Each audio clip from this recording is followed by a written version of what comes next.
우리는 왜 안 할까요? 우리는 성서침례교회는, 강동성서침례교회는, 또 성경대로 믿는 독립침례교회라면 신유운사, 오순절 운동을 하지 않습니다. 요한일서 4장 1절은 이렇게 말씀합니다. 사랑하는 자들아, 영을 다 믿지 말고 그 영들이 하나님께 속하는지 그것들을 시험하라. 이는 많은 거짓 대언자들이 나와 세상에 들어왔기 때문이라 했습니다.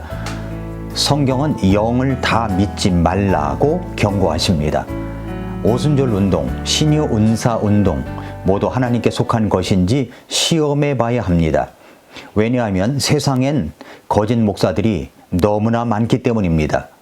자기가 안수기도 해주면 병이 낫는다, 성령을 받는다, 이 말을 치고 기도하면 뒤로 나가 자빠지는데 미리 대기하고 있던 사람이 넘어지는 사람을 봤습니다. 입에 거품을 물고 쓰러집니다. 방언을 합니다. 은으로 된 치아가 금리가 됐다고 얘기합니다. 모든 병이 마귀에게서, 귀신에게서 오는 것이기 때문에 귀신을 내쫓아야 된다는 등등. 자, 이런 것들이 과연 오늘날에도 우리 주님께서 주신 것일까요? 그것을 성경에서 답을 찾아야 합니다.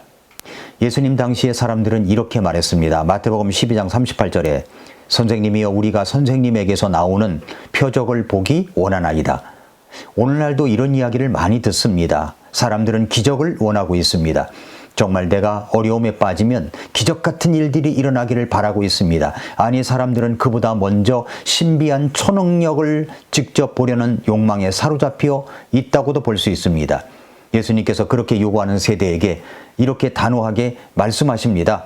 마태복음 12장 39절 40절에 보니까 그분께서 그들에게 응답하여 이르시되 악하고 음란한 세대가 표적을 구하지만 대언자 요나의 표적 외에는 내가 아무 표적도 그 세대에게 주지 아니하리라.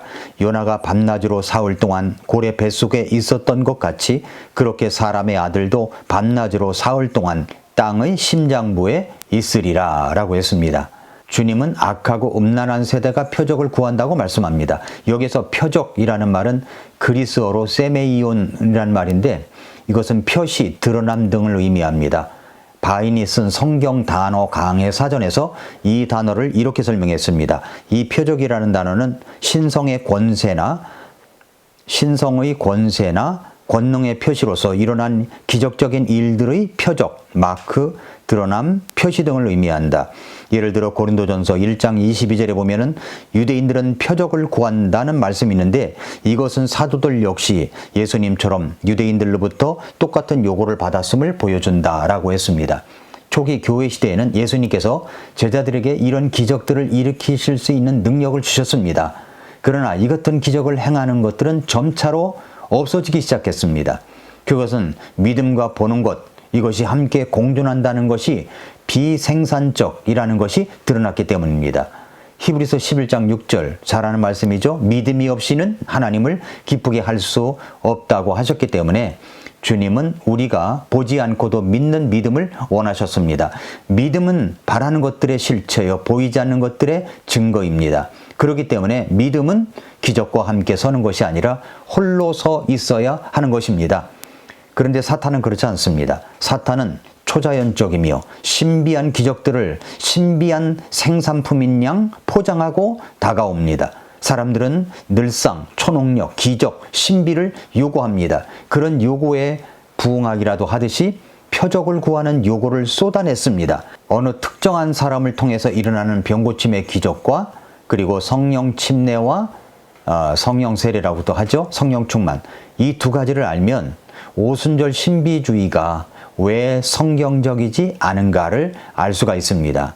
한번 두 가지 볼까요? 첫째로 사도들의 병 고치는 기적은 과도기 시대에만 국한된 것이라는 것을 알아야 됩니다. 왜 안 하는가를 성경을 통해서 확인해 봐야 됩니다.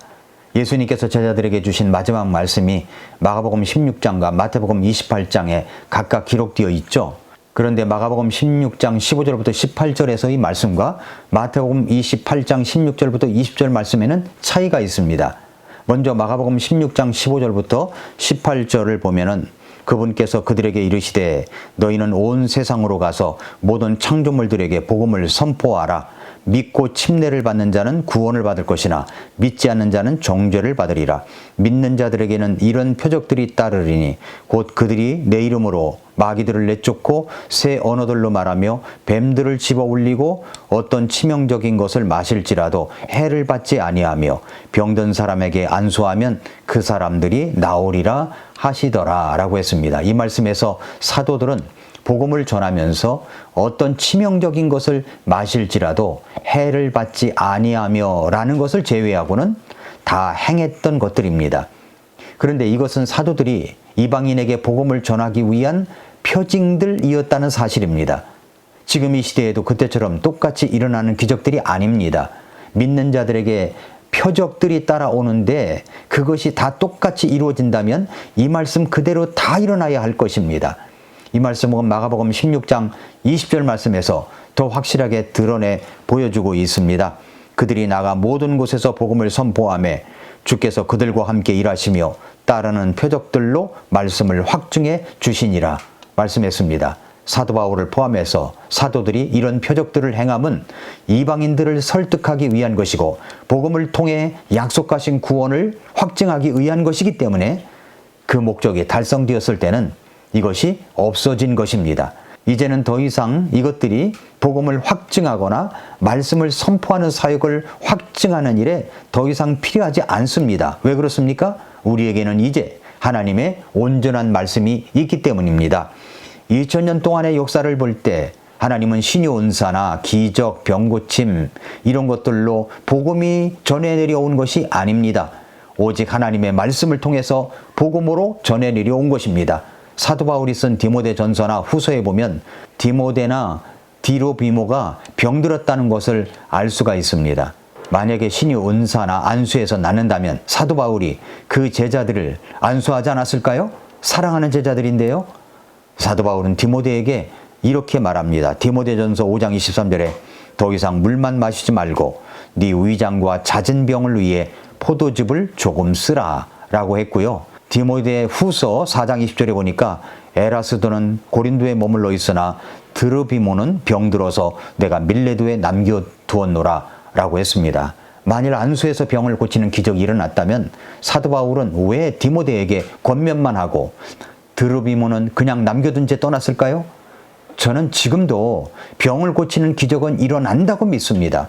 병이 들었다고 믿음이 잘못된 것이 아닙니다. 병은 누구에게나 일상적으로 올 수 있습니다. 그런데 그 병을 고치는 것은 이제 누군가 특정한 사람이 안수해서 고치는 시대는 이미 지나갔습니다. 변천기에만 일어난 현상들이었습니다. 저는 지금 우리가 내 몸에 대한 상식적인 이해, 영양제, 운동 처방, 자연식품 등으로 얼마든지 병을 고칠 수 있다고 믿습니다. 모두가 하나님께서 주신 선물들입니다. 정보가 부족하고 이해를 못해서 우리가 병을 고치지 못하는 것도 상당수 있을 것이라고 생각합니다. 그러나 이래도 저래도 어려운 병이 있습니다. 그것은 하나님의 특별한 은혜가 있어야 합니다. 하나님께서 뜻이 있으셔서 불러가실 수도 있습니다. 그러나 많은 경우 우리가 고질병이나 고칠 수 없는 질병에 걸렸을 때 우리는 하나님께서 주변에 주신 선물들의 정보를 잘 알아서 처방을 하면 병은 고칠 수 있음을 저는 믿습니다. 또 그렇게 하고 있습니다. 그래서 저는 건강 추천 도서를 이야기하고 건강 정보를 드리며 또 때로는 맨발 걷기나 영양제에 대해서 말씀드렸던 것입니다. 이제 어떤 특별한 병 고치는 은사가 있는 것이 아닙니다. 그 시대는 이미 지나갔습니다. 그러나 저는 건강에 대한 많은 정보를 갖고 있고 그대로 하려고 합니다. 그걸 또 여러분들에게 우리 성도님들과 그래서 나누었던 것입니다. 병 고치는 은사나 표적은 그때 변천기에만 일어났던 현상이었다는 사실을 가지고 있어야 됩니다. 내가 기도하면, 내가 안수하면 병이 고쳐진다는 사람들은 꼭 따라 붙는 것이 헝금입니다. 자신이 기도하면 병이 고쳐지고 성령도 받고 방언도 받는다는 이 비성경적인 것들로 꽉 찬 이 비성경적인 사이비들이 얼마나 많은지 모릅니다. 그 시대는 이미 지나갔습니다. 그러나 저는 병이 고쳐지는 기적은 믿습니다. 의인들의 간구는 역사하는 힘이 있다는 것도 믿습니다. 그러나 특정한 사람이 병을 고친다는 기적들은 믿지 않습니다. 두 번째로 이제 성령 침례, 성령 세례와 성령 충만의 차이점을 알아야 됩니다. 은사주의자들은 성령 침례와 성령 충만이라는 두 용어를 번갈아 사용하면서 이 둘을 성령님의 단일 사역으로 보고 있습니다. 성령 침례와 성령 충만을 공부하면 이 둘은 비슷한 것이 아니라 전혀 다른 것이라는 것을 알게 됩니다. 자, 성령 침례에 대한 구절은 신약 성경에 11번 나옵니다. 마태복음 3장 11절에 보니까 참으로 나는 너희가 회개하도록 너희에게 물로 침례를 주지만 내 뒤에 오시는 분은 나보다 더 강력하심으로 나는 그분의 신발을 들고 다닐 자격도 없노라. 그분께서는 너희에게 성령님으로 침례를 주시고 불로 침례를 주시리니 라는 이제 구절이 있습니다. 그 구절을 포함해서 마가복음 1장 8절 그리고 사도행전 1장 5절, 로마서 6장 1절부터 7절 등 11구절이 나옵니다. 이 중에 5구절은 예언의 말씀으로 복음서와 사도행전에 나옵니다. 이 5구절은 성령 침례를 미래 시제로 다루고 있는데 이 구절은 그 당시에 아직 이루어지지 않았기 때문에 미래 시제로 다루고 있는 것입니다. 사도행전 11장 16절은 과거 시제입니다. 이 경우는 오순절 사건을 뒤돌아보며 하나님께서 그날 이루신 성령 침례에 대해서 언급하고 있습니다. 나머지 5구절은 서신서에 있고 모두 성령 침례에 대한 본질적인 것에 대해서 말씀하고 있습니다. 자, 그렇다면 성령 침례란 무엇입니까? 침례, 바프티스마는 원래 담그다라는 뜻입니다. 즉, 이 말은 하나님의 사물을 다른 데로 옮겨놓다는 의미를 가집니다. 성령 침례는 이 일이 영적 차원에서 이루어지는 것입니다. 성령 침례는 2가지 측면에서 일어납니다. 이것은 먼저 그리스도께서 믿는 자를 성령님 안으로 잠기게 합니다. 여기서도 침례라는 단어를 쓰며 이것은 주님께서 믿는 자를 성령님의 세계로 옮기심을 뜻합니다. 또 이것은 성령님께서 믿는 자를 그리스도의 몸으로 잠기게 하신다는 말입니다. 이것은 주님께서 그 믿는 자를 예수님의 교회라는 새로운 세계로 옮기심을 뜻합니다. 이 두 측면을 보여주는 성경 구절이 바로 요한복음 1장 33절과 그리고 고린도전서 12장 13절입니다. 요한복음 1장 33절을 볼까요? 나는 그분을 알지 못하였으니 나를 보내어 물로 침례를 주게 하신 분 바로 그분께서 내게 이르시되 성령이 누구에게 내려와 그 위에 머무는 것을 네가 보거든 바로 그가 곧 성령으로 침례를 주는 분이니라 하셨기에 또 고린도전서 12장 13절에 우리가 유대인이나 이방인이나 매인자나 자유로운 자나 모두 한 성령에 의해 침례를 받아 한 몸 안으로 들어왔으며 모두가 마시게 되어 한 성령으로 들어왔느니라. 이 구절이 뒷받침해주고 있는 겁니다. 그러면 성령 침례는 언제 일어나는 것일까요? 이것을 확실하게 잘 알아야 됩니다. 성령 침례는 언제 일어나는 것입니까? 신약 성경은 말씀하시기를 성령 침례는 우리가 처음 구원받을 때 일어나는 것이라고 분명하게 말씀하시고 있습니다. 그러니까 성령 침례는 한 사람이 자신이 죄인됨을 회개하고 나를 구원하신 주 예수 그리스도를 마음속에 받아들여서 영접해서 다시 태어날 때 일어납니다. 따라서 성령 침례는 구원의 믿음과 필수 불가결한 관계에 있습니다. 갈라디아서 3장 26절부터 29절에 보면은 너희가 다 그리스도 예수님을 믿는 믿음에 의해 하나님의 아이들이 되었나니 너희 중에서 그리스도 안으로 침례를 받은 자는 다 그리스도로 옷 입었느니라. 그분 안에서는 유대인이나 그리스인이 없고 매인자나 자유로운 자가 없으며 남자나 여자가 없나니 이는 너희가 다 그리스도 예수님 안에서 하나이기 때문이라. 너희가 그리스도께 속한 자들이면 아브라함의 씨요 약속에 따른 상속자들이니라 라고 했습니다. 그러니까 성령 침례는 바로 믿을 때 받는다는 것 하는 것입니다. 그러면 성령 침례는 누가 받습니까? 성경은 모든 그리스도인이 다 성령 침례를 받았다고 가르칩니다. 성령 침례는 앞으로 받을 것이 아니라 믿을 때 받는 겁니다. 성령 침례가 구원받을 때 이루어지는 것이라면 당연히 모든 그리스도인은 성령 침례를 받았습니다. 성경도 이것을 명확하게 말씀하고 있습니다. 고린도전서 10장 13절에서 모두 한 성령에 의해 침례를 받아 한 몸 안으로 들어왔으며 라고 했습니다. 그러니까 어떤 사람이 구원받았다면 그는 그리스도 안으로 침례를 받은 것입니다. 그러므로 그리스도 안으로 침례를 받지 못한 자는 구원받지 못한 자입니다. 따라서 구원을 분명히 받았는데 성령 침례를 받지 못했다는 말은 있을 수가 없습니다. 고린도에 있는 몇몇 성도들이 육적인 모습이 있다고 해서, 그렇다고 해서 그들이 성령 침례를 받지 않은 것은 아닙니다.